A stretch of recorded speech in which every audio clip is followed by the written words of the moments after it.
السلام علیکم ورحمۃ اللہ. نحمده ونصلي ونسلم على رسوله الكريم. اما بعد فاعوذ بالله من الشيطان الرجيم. بسم الله الرحمن الرحيم. الذين آمنوا وكانوا يتقون. صدق الله العظيم وصدق رسوله النبي الكريم الأمين. قال الله تبارك وتعالى في شان حبيبه مخبرا وآمرا إن الله وملائكته يصلون على النبي يا أيها الذين آمنوا صلوا عليه وسلموا تسليما. اللهم صل على سيدنا ومولانا محمد وعلى آل سيدنا ومولانا محمد. الصلاة والسلام عليك يا سيدي يا رسول الله وعلى آلك وأصحابك يا سيدي يا حبيب الله. الصلاة والسلام عليك يا سيدي يا رحمة للعالمين وعلى آلك وأصحابك يا سيدي يا شفيع المذنبين.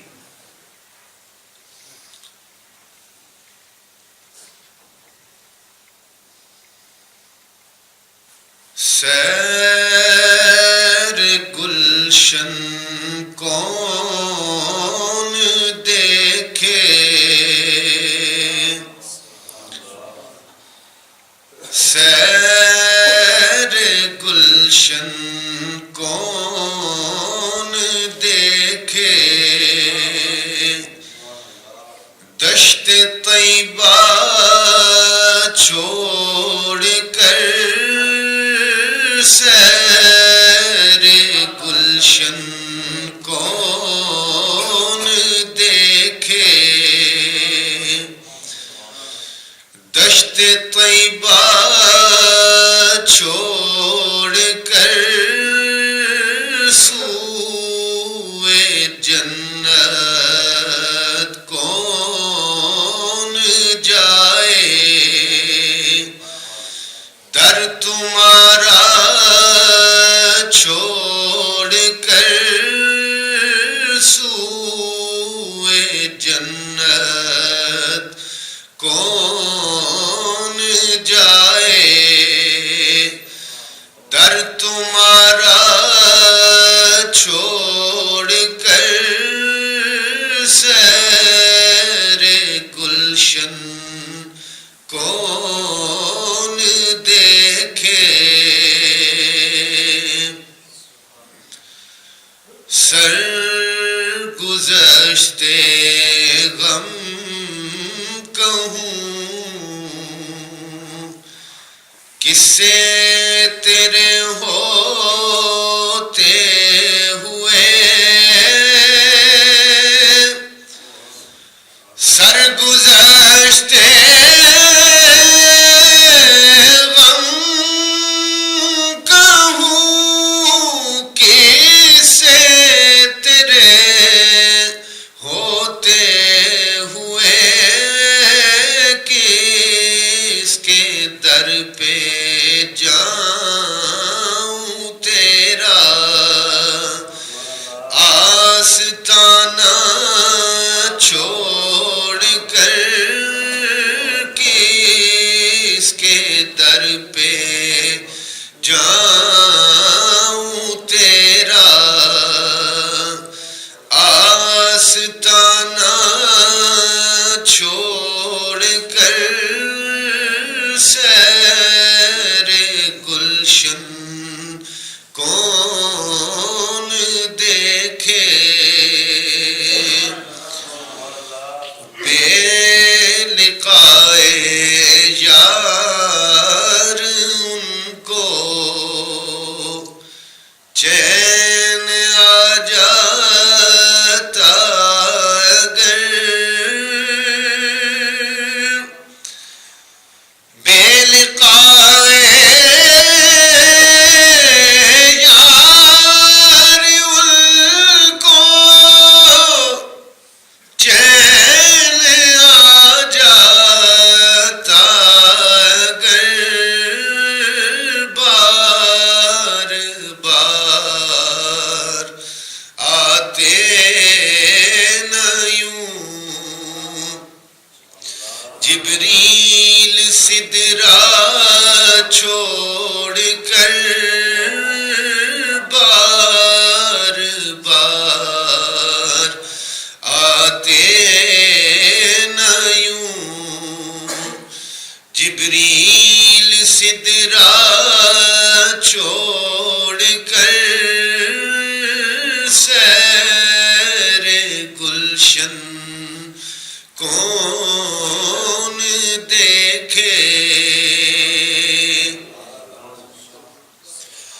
مر ہی جاؤں میں اگر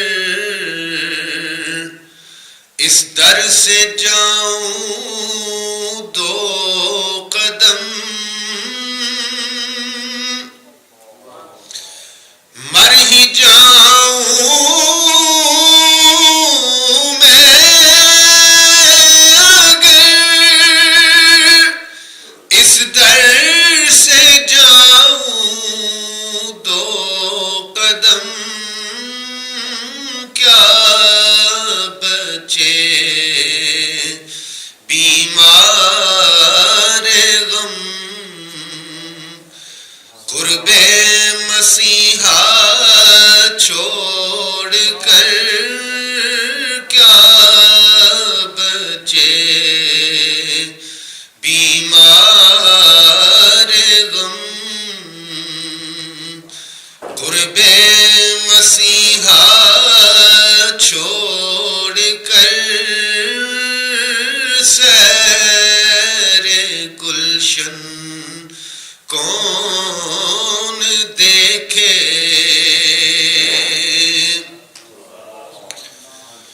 مر کے جیتے ہیں جو آتے، مر کے جیتے ہیں جو ان کے در پہ آتے ہیں حسن، مر کے جیتے ہیں جو ان کے در پہ آتے ہیں حسن، جی کے مرتے ہیں جو آتے ہیں مدینہ چھوڑ کر، جی کے مرتے ہیں جو آتے ہیں مدینہ چھوڑ کر سیر گلشن کون دیکھے۔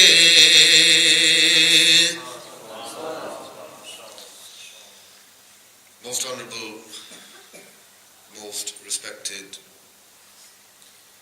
ulama kiram and most generous host, Muhtaram Qari Sahib, respected audience, we are gathered here today to commemorate the life and the works of a remarkable individual, a true miracle of Rasulullah sallallahu ta'ala alayhi wa sallam, who the world remembers by many different titles, and of them the most frequently used is Sayyidina Ghaus al-Azam radiyallahu ta'ala, the great or greatest helper, Sayyidina Ghaus al-Azam radiyallahu ta'ala, Shaykh Abdul Qadir Jilani rahimahullah ta'ala. His life was truly remarkable. From the moment he was born, he is someone who is understood to have been given and gifted the station of wilaya from birth. He was someone who was predestined to be amongst those who are close to Allah subhanahu wa ta'ala. And this was witnessed by way of miracle during his early childhood, when he refused to be nursed during the hours of fasting. It became apparent that Sayyidina Ghaus al-Azam radiyallahu ta'ala was somebody special, and that he knew that he was not to eat, he was not to drink at that time, because this was a time of fasting. Even at that age, in spite of this, he spent a great deal of his life, many years of his life, learning and then teaching Islam. And that shows us the importance of learning and teaching Islam. Somebody who from childhood, from birth, has been gifted the status of wilayah, went through so many difficulties. After his, he went into Iraq to study around age of 18, and his mother said to him when he was leaving, she gave him one piece of advice, and she said, don't lie. Don't ever tell a lie. I'm sure you've heard the story many times before. I'm not going to repeat it for that purpose. But he left. And as you know, the whole story and incident with the bandits on the way there, when they looted the whole caravan, they came to him and asked him, do you have anything? And he said, I have. It was hidden, sewn inside his clothing. He didn't have to say. This shows you that even before he set out on his journey of knowledge, this shows you the nature of this man. There's a term in Arabic which we refer to as al-fitratu salima, which is true and sincere and pure nature. This is the nature of Sayyidina Shaykh Abdul Qadir Jilani rahimahullah ta'ala. That even before arriving in Iraq and before studying, his nature that Allah subhanahu wa ta'ala gave him was such that even when he could easily have not responded, he could have stayed quiet, he could have saved his money, he didn't.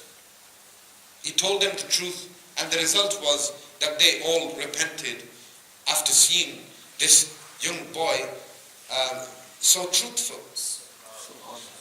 Coming to Iraq, he was given a small amount of money by his mother. This money quickly finished, and people of the time, they say that at that time it was famous, and there was a proverb that was famous amongst people, that if the great pharaohs had come with all of their gold and with all of their wealth into Iraq, into Baghdad at the time, they would leave with nothing. This is how expensive life was in that city at the time. He came with a small amount of money which very quickly ran out, and he spent his life in poverty, in humility. I prefer to use the term humility because people of this status, when you use the word poverty, it's often understood as an affliction, as a problem, a difficulty. But for these people, it is not afflicted or inflicted upon them. This is a choice. And when someone leads a simple life by choice, this is referred to as humility rather than poverty. And so he chose and led this life of simplicity. He studied for decades, and then after that he nurtured his soul, his spirit, and he did mujahada. During that time, there's one particular narration that's very striking. It's during that time, while he was doing his mujahada, he says that I hadn't eaten for so long that I became very weak, and I passed out because of hunger. Think about what happens to us when our meals are slightly delayed. And he said, I hadn't eaten for so long that I passed out because of hunger. And when I passed out, people thought that I died. They put me on a plank, ready to bathe me and to give me ghusl and to do my janazah. And it was only when I was put on the plank, when they were ready to bathe me, that I woke up and I sat up and people realized that I was still alive. He retells this himself.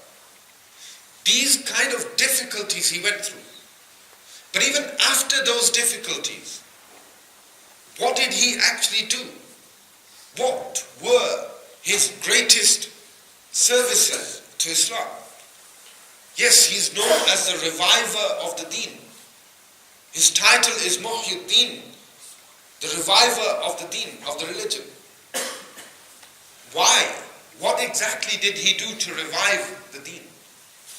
Well, the fact is, yes, he performed many miracles to the extent that he brought people who were dead back to life.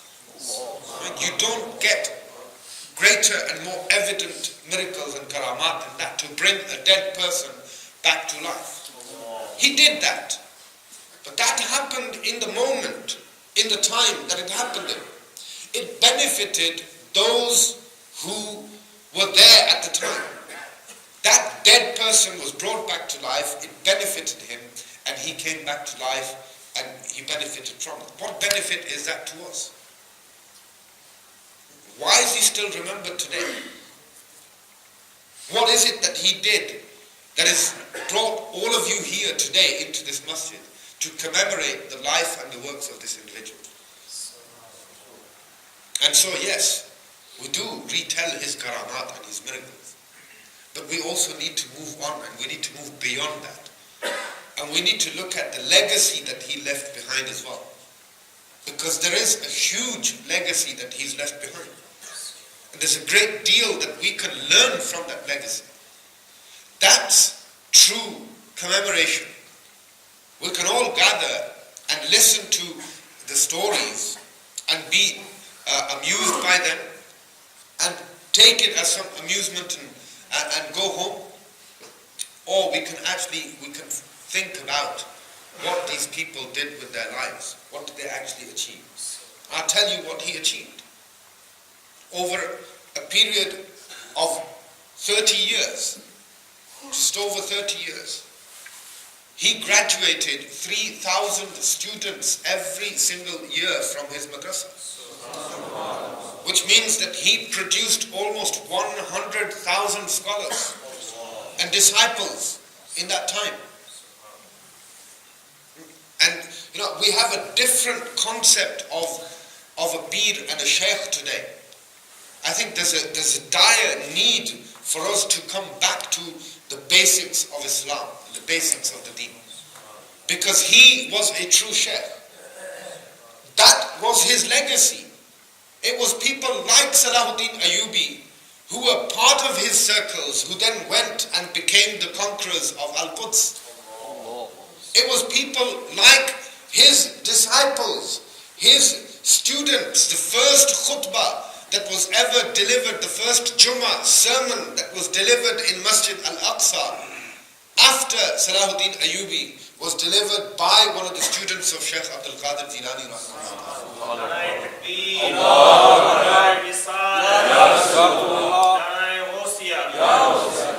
After the conquest of Al-Quds, the first Jummah sermon that was delivered in Masjid Al-Aqsa was delivered by one of the students of Sayyidina Ghawth al-Azm radiallahu ta'ala. Just bringing that into a modern perspective today as well. Throughout that time, look at how Salahuddin Ayyubi, rahimahullah ta'ala, the conquest of Al-Quds at that time. If you read history, you will find very, very strange occurrences in history, like the crusade of children that set out from here, from Europe. The crusaders, they recruited children as a last resort to try to tip the balance. What happened with these children? Many of them fell ill, they died, a lot of them, they all suffered. Look at how history shows and depicts what happened to the people, the minorities that were living there, or the people that were living there. This was shared territory by different religions. What happened under the non-Islamic rule, and traditionally what happened after Salahuddin Ayyubi took over. The instruction was given for no synagogue or church to be harmed, for people to be allowed to practice their deen. And then we have people today who are claiming to be Muslims, they are claiming Islam, and yet they are ready to shed the blood of innocent people, Muslim and non-Muslim. What kind of Islam is this? Look at the life of Sayyidina Ghaus al-Azam radiallahu ta'ala, and what did his disciples, who set up that model community with respect and integrity given to all, who were those people? They were students of Sayyidina Ghaus al-Azam radiallahu ta'ala. So even today, even within the community and the society that we live in, we have a great deal to learn from Sayyidina Ghaus al-Azam radiallahu ta'ala and his students. So this was part of his legacy. How did he achieve this? He achieved this by extracting the greatest amount of benefit from the time that he was given by Allah subhanahu wa ta'ala. His daily routine. If you look at his daily routine, Sayyidina Ghaus al-Azam radiallahu ta'ala, in some narrations, it mentions that he taught up to 18 lessons every single day. 18 lessons every day. And amongst that, or in addition to that, were his public sermons, his meetings with the people, listening to their problems, helping them with their difficulties, all of that, and then his own personal and family commitments, everything after teaching 18 lessons a day.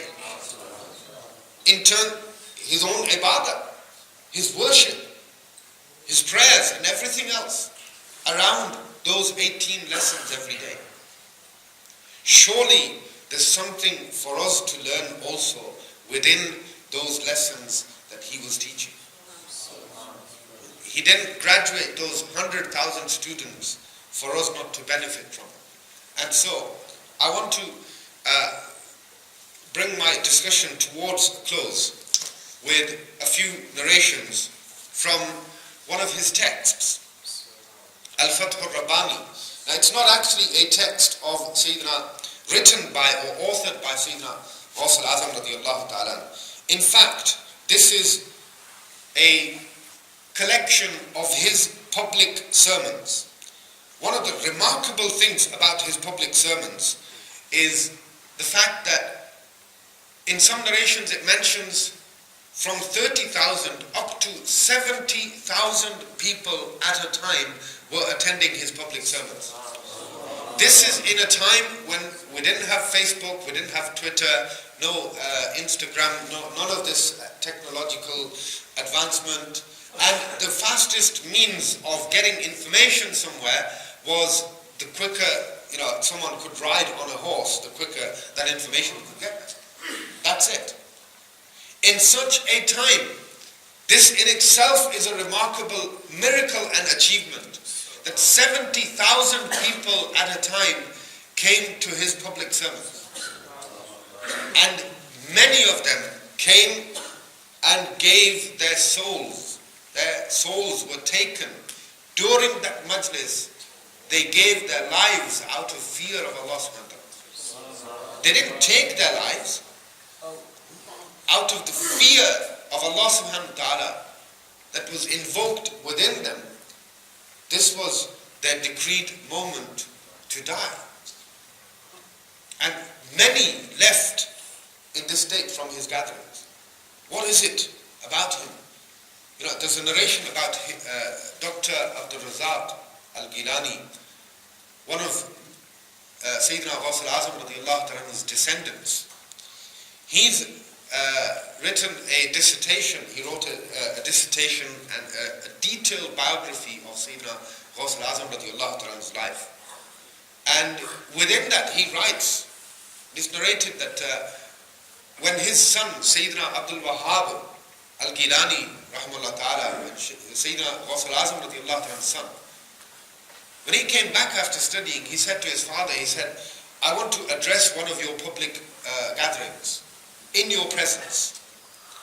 And so he was given permission. He came, he prepared an amazing lecture, and he spoke to people, and nothing. No one, no tears, no emotions. People didn't flinch. And Sayyidina Ghawth al-Azam radiallahu ta'ala came on after him, and he said, yesterday I was fasting.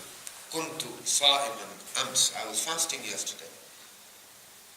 And my children's mother was preparing eggs for me to break the fast with. An animal came and knocked over the eggs, and they broke. Seems like something very random to say in a public sermon of 70,000 people. In fact, it isn't random. I don't want to go into that detail, but have a think about it yourself and see what was so thought-provoking about this.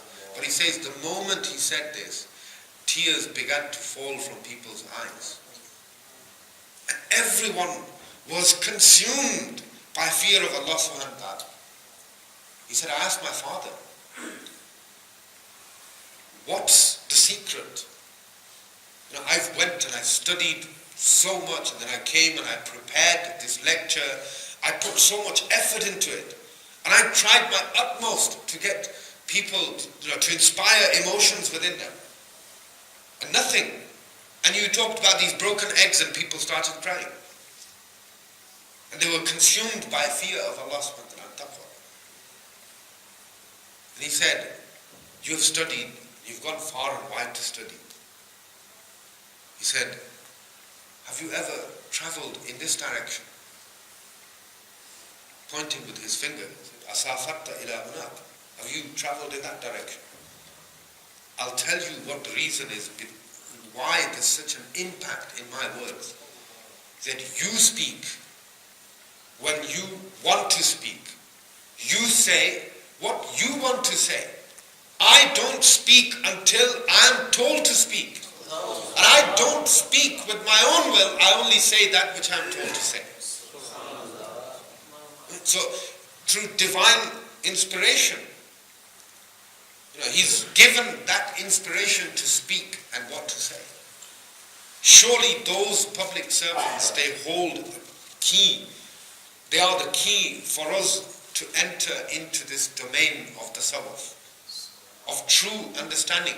Again, this field of mysticism and Sufism, it's something that's slowly becoming tarnished. Sufism isn't just simply growing your hair and wearing rainbow-colored garments and adorning 10 rings on all fingers and thumbs and sitting around listening to music. This is not tasawwuf. Tasawwuf is the challenge of cleansing your inner self. That's tasawwuf. And there are lessons within his teachings for us to be learned. The reason for taking a sheikh, a lot of people ask, they say, why do we need to take a sheikh? And this is a common question, especially amongst youngsters. Why do we need to take a sheikh? What should we be looking for when we give bay'ah, and who should we give bay'ah to? Well, the fact is that Sayyidina Ghawth al-Azam radiallahu ta'ala, he solves this problem for us. And how does he solve this problem for us?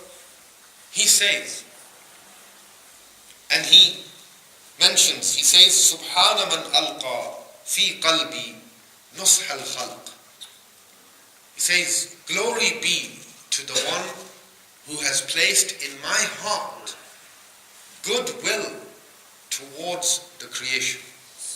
Right? The desire to rectify the creation. وَجَعَلَهُ أَكْبَرَ هَمِّي. And he has made it my greatest mission. What? To help people. And then he gives an example. What the sheikh should feel towards his disciple or towards his follower. He says that, don't you see, when one of you his child is kidnapped by somebody, he would do everything in his power to get the child back. And he says, in the same way, when one of my followers, any follower of Rasulullah sallallahu alaihi wasallam, falls prey to the shaitan, I will do everything in my power to bring him back, to take him away from the clutches of the shaitan. That's the true shaykh. And what's the extent of this? The extent of this is in Al-Fath al-Rabbani, this collection of public sermons of Sayyidina Ghaus al-Azam radiyallahu ta'ala, sermon number 6. He says, love أمكنني, if it was possible for me, دخلت مع كل واحد منكم القبر, I would enter the grave with each and every one of you. If it was possible for me, I would enter the grave with each and every one of you. وَجَاوَبْتُ عَنْهُ مُنْكَرًا وَنَكِيرًا, and I would answer to the 2 angels that come and ask him the questions, Munkar and Nakir, I would answer them myself. This is the concern that he has for his follower. So, when you're looking for a shaykh, and the responsibility of a shaykh is to show this level of concern for your akhirah. When you're looking for somebody to give your hand into, you should be looking for somebody who will show that kind of concern. Not somebody who won't think about you, who won't even come to your funeral, who won't come to your graveside unless you have a red carpet rolled out for him. This is not a shaykh. His priority should be to take you away from the clutches of the shaitan, to take you out of the hellfire and lead you into Jannah. He shows us himself. And you know, this is something that's even narrated by others. By Ashraf Ali Thanwi narrates about the incident about the person who used to wash Ghaus al-Azam radiyallahu anhu's clothes. So he says, Lo amkanani. We're going to wrap up. Lo amkanani. He says, if it was possible for me. Inadvertently, what is he saying there? Or indirectly, he's saying that it is not physically possible for me to enter the grave for each and every one of you and to answer the questions on your behalf. This is something you will have to do yourself. What I will do is I will prepare you to go into the grave and ensure that you are prepared and sufficiently prepared to answer those questions correctly. So he says this is, and his priority, he says, is what? He says that the priority is safeguarding your akhirah. And that should be the priority of any shaykh. This is his legacy. That was just one snippet from his sermons. The verse I recited in front of you is a verse which is often recited alongside a verse that is recited regarding the awliya. Ala inna awliya Allahi la khawfun alayhim wa la hum yahzanun. Beware that it is the friends of Allah subhanahu wa ta'ala who have no fear nor do they grieve.